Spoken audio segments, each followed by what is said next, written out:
Book 3 of the Meditations of the Emperor Marcus Aurelius Antoninus. Man must consider, not only that each day part of his life is spent, and that less and less remains to him, but also that, even if he live longer, it is very uncertain whether his intelligence will suffice as heretofore for the understanding of his affairs, and for grasping that knowledge which aims at comprehending things human and divine. When dotage begins, breath, nourishment, fancy, impulse, and so forth will not fail him. But self-command, accurate appreciation of duty, power to scrutinize what strikes his senses, or even to decide whether he should take his departure, all powers indeed which demand a well-trained understanding, must be extinguished in him. Let him be up and doing then, not only because death comes nearer every day, but because understanding and intelligence often leave us before we die. Observe what grace and charm appear even in the accidents that accompany nature's work. Thus some parts of a loaf crack and burst in the baking, and this cracking, though in a manner contrary to the design of the baker, looks well and invites the appetite. Figs, too, gape when they are at their ripest, and in ripe olives the very approach to rotting adds a special beauty to the fruit. The droop of ears of corn, the bent brows of the lion, the foam at a boar's mouth, and many other things, are far from comely in themselves, yet since they accompany the works of nature, they make part of her adornment, and rejoice the beholder. Thus, if a man be sensitive to such things, and have more than common penetration into the constitution of the whole, scarcely anything connected with nature will fail to give him pleasure, as he comes to understand it. Such a man will contemplate in the real world the fierce jaws of wild beasts with no less delight than when sculptors or painters set forth for him their presentments. With like pleasure will his chaste eyes behold the maturity and grace of old age in man or woman, and the inviting charms of youth. Many such things will strike him, things not credible to the many, but which come to him alone who is truly familiar with the works of nature, and near to her own heart. Hippocrates, who had healed many diseases, himself fell sick and died. The Chaldeans foretold the fatal hours of multitudes, and afterwards fate carried themselves away. Alexander, Pompey, and Gaius Caesar, who so often razed whole cities and cut off in battle so many myriads of horses and foot, at last departed from this life themselves. Heraclitus, after his many speculations on the conflagration of the world, died swollen with water and plastered with cow dung. Vermin destroyed Democritus. Socrates was killed by vermin of another sort. What of all this? You have gone aboard, made your voyage, come to harbour. Disembark. If into another life, there will God be also. If into nothingness, at least you will have done with bearing pain and pleasure, and with your slavery to this vessel so much meaner than its slave. For the soul is intelligence and deity, the body dust and corruption. Waste not what remains of life in consideration about others, when it makes not for the common good. Be sure you are neglecting other work if you busy yourself with what such a one is doing and why, with what he is saying, thinking, or scheming. All such things do but divert you from the steadfast guardianship of your own soul. It behooves you, then, in every train of thought, to shun all that is aimless or useless, and above all, everything officious or malignant. Accustom yourself so, and only so, to think that if any one were suddenly to ask you, "Of what are you thinking now?" you could answer frankly and at once, "Of so and so." Then it will plainly appear that you are all simplicity and kindliness, as befits a social being who takes little thought for enjoyment or any phantom pleasure, who spurns contentiousness, envy, or suspicion, or any passion the harbouring of which one would blush to own. For such a man, who has finally determined to be henceforth among the best, is, as it were, a priest and minister of the gods, using the spirit within him, which preserves a man unspotted from pleasure, unwounded by any pain, inaccessible to all insult, innocent of all evil, a champion in the noblest of all contests, the contest for victory over every passion. He is penetrated with justice. He welcomes with all his heart whatever befalls or is appointed by Providence. He troubles not often or ever without pressing public need to consider what another may say or do or design, solely intent upon his own conduct, ever mindful of his own concurrent part in the destiny of the universe. He orders his conduct well, persuaded that his part is good. For the lot appointed to every man is part of the law of all things, as well as a law for him. He forgets not that all rational beings are akin, and that the love of all mankind is part of the nature of man. Also that we must not think as all men think, but only as those who live a life accordant with nature. As for those who live otherwise, he remembers always how they act at home and abroad, by night and by day, and how and with whom they are found in company, and so he cannot esteem the praise of such, for they enjoy not their own approbation. In action be neither grudging, nor selfish, nor ill-advised, nor constrained. Let not your thought be adorned with overmuch nicety. Be not a babbler or a busybody. Let the God within direct you as a manly being, as an elder, a statesman, a Roman, and a ruler, standing prepared like one who awaits the recall from life in marching order, requiring neither an oath nor the testimony of any man.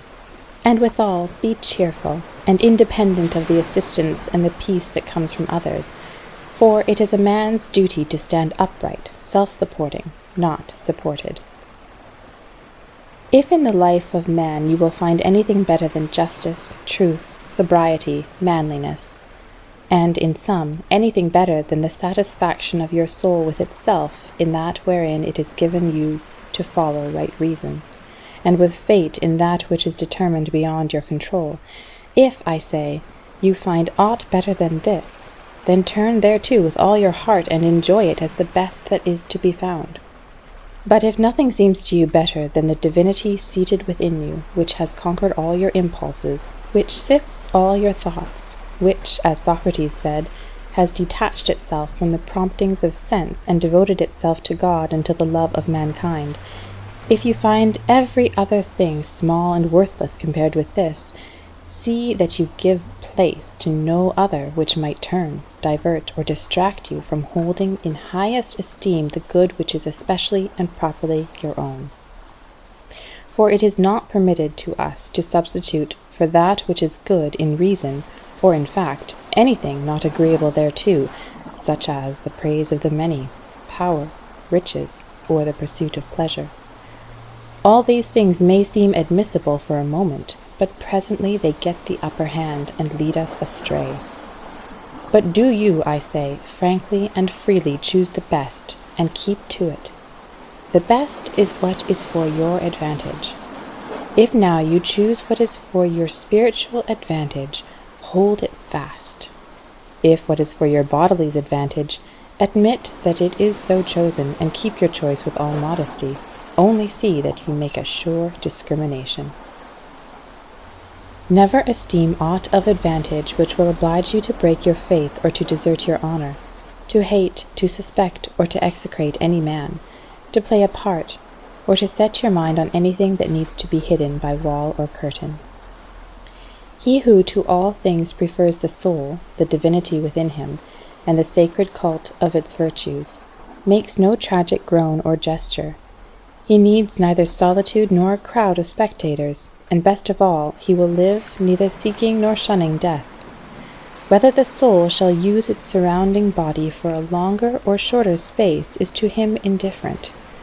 Were he to depart this moment, he would go as readily as he would do any other seemly and proper action, holding one thing only in lifelong avoidance, to find his soul in any case unbefitting an intelligent social being.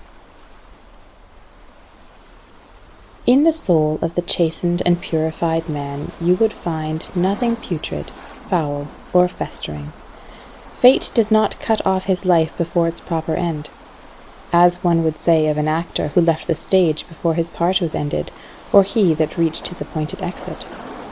There remains nothing servile or affected, nothing too conventional or too seclusive, nothing that fears censure or courts concealment.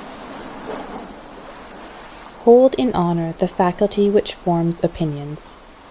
It depends on this faculty alone that no opinion your soul entertains be inconsistent with the nature and constitution of the rational being. It ensures that we form no rash judgments, that we are kindly to men and obedient to the gods. Cast from you, then, all other things, retaining these few. Remember also that every man lives only this present moment, which is a fleeting instant. The rest of time is either spent or quite unknown. Short is the time which each of us has to live, and small the corner of the earth he has to live in. Short is the longest posthumous fame, and this preserved through a succession of poor mortals, soon themselves to die. Men who knew not themselves, far less those who died long ago. To these maxims add this other. Accurately define or describe everything that strikes your imagination, so that you may see and distinguish what it is in naked essence, and what it is in its entirety, that you may tell yourself the proper name of the thing itself, and the names of the parts of which it is compounded, and into which it will be resolved. Nothing makes mind greater than the power to inquire into all things that present themselves in life, and, while you examine them, to consider at the same time of what fashion is the universe, and what is the function in it of these things, of what importance they are to the whole, of what to man who is a citizen of that highest city, of which all other cities are but households. Consider what is this thing that now makes an impression on you, of what it is composed, and how long it is destined to endure. Consider also for what virtue it calls, whether it be gentleness, courage, truthfulness, fidelity, simplicity, independence, or any other. Say, therefore, of each event, this comes from God, or this comes from the conjunction and intertexture of the strands of fate, or from some chance or hazard of that kind, or this comes from one of my own tribe, from my kinsman, from my friend.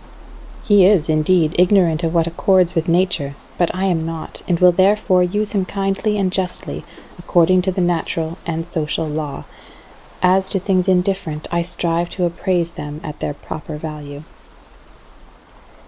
If you discharge your present duty with firm and zealous, yet kindly observance of the laws of reason, if you regard no by-gains, but keep pure within you your immortal part, as if obliged to restore it at once to him who gave it, if you hold to this with no further desires or aversions, and be content with the natural discharge of your present task, and with the heroic sincerity of all you say or utter, you will live well, and herein no man can hinder you.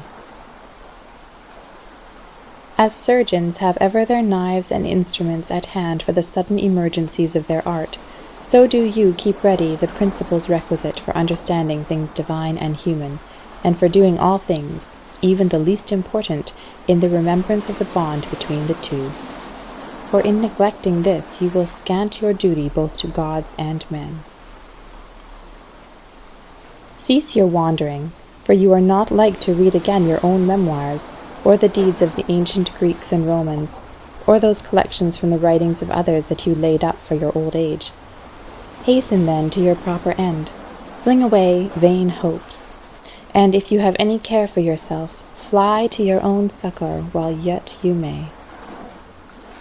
Men understand not all that is signified by the words, to steal, to sow, to buy, to rest, to see what is to be done. For it is not the bodily eye, but another sort of sight that must discern these things. We have body, soul, and intelligence. To the body belong the senses, to the soul the passions, to the intelligence principles.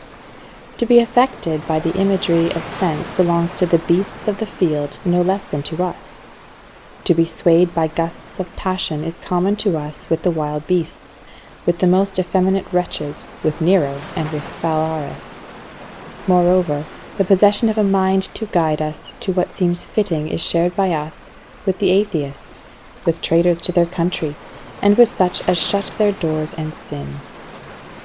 If, then, all the rest is common, as we have seen, there remains to the good man this special excellence, to welcome with pleasure all that happens or is ordained, not to defile the divinity enthroned in his breast, not to perturb it with crowd of images, but to preserve it in tranquillity, and obey it as a god, to observe truth in all he says, and justice in his every action.